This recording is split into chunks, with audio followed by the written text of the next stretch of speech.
Consultant SDC homeo হাসপাতাল। আজকে আপনাদের মাঝে আবারও এসেছি নতুন একটি কেস নিয়ে। সেটা হচ্ছে ফিমোরাল হার্নিয়া। আমরা জানি হার্নিয়া অনেক রকম হয়, কিন্তু বর্তমানে বাংলাদেশের গ্রাম বাংলায় এই ফিমোরাল হার্নিয়ার প্রাদুর্ভাব অনেক বেশি। একটি সময় বয়স্ক মানুষের এটা বেশি হতো, কিন্তু এখন যে কোনো বয়সে আমরা এই ফিমোরাল হার্নিয়াটা দেখতে পাচ্ছি। ঠিক তেমনই একটি ছেলে যার নাম হচ্ছে মোহাম্মদ ইউসুফ। আজকে আমরা এই ইউসুফের ফিমোরাল হার্নিয়ার ঘটনাটি শুনব। আসসালামু আলাইকুম চাচা, তুমি কেমন আছো? তোমার নামটা কি? আব্দুল্লাহ ইউসুফ। আব্দুল্লাহ ইউসুফ। তোমার বাসাটা কোথায়? সাদাপুর বাড়ি। সাদাপুর গোপালবাড়ি। আচ্ছা, তোমার সাথে তোমার আম্মু আসছে না? আচ্ছা, এই আব্দুল্লাহ ইউসুফের কি সমস্যা হয়েছিল? দরবার হয় জ্বর ছিল, জ্বর সারার পরে হঠাৎ করে 4 থেকে 5 দিন হানিয়াটা এই ওখানে ফোলা ফোলা অনেক আর ব্যথা। আচ্ছা, রানের চিপায় ফুলে গেছিল। ফুলে গেছিল। আচ্ছা, সেটা লাল হয়ে গেছিল? লাল হয়। সেটা ফুলে ছিল, ব্যথা ছিল। হাঁটার সময়, হাঁটা চলা করার সময় সেটা বড় হয়ে যেত, আবার শুয়ে থাকলে সেটা চেপে যেত, তাই তো? ব্যথা কি প্রচন্ড ব্যথা ছিল?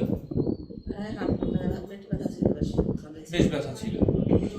এই যে আপনি এসডিসি হোমিও হাসপাতালে আসলেন, আসার পর ব্যথাটা, তখনও কি ব্যথা ছিল? যখন আসলো তখনও ব্যথা ছিল।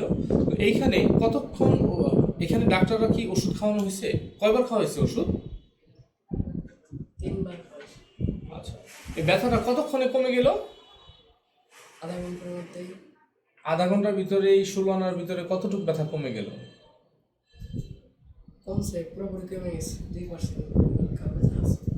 তো আপনারা যেমনটি দেখতেছিলেন, এই ফিমোরাল হার্নিয়ার যে ব্যথাটা, সেটা একটা খুব বিরক্তিকর ব্যথা থাকে।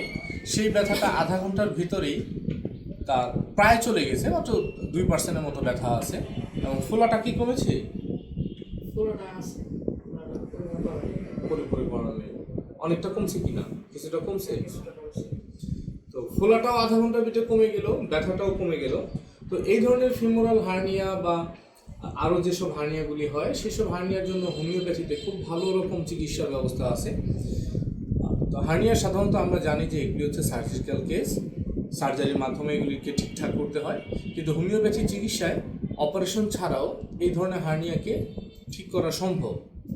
তো এই কষ্ট পাচ্ছিল আমাদের ইউসুফ, এবং তার কষ্টটা অলরেডি কমে গেছে এবং ফোলাটাও কমে গেছে। আশা করতেছি এটা খুব দ্রুতই চলে যাবে।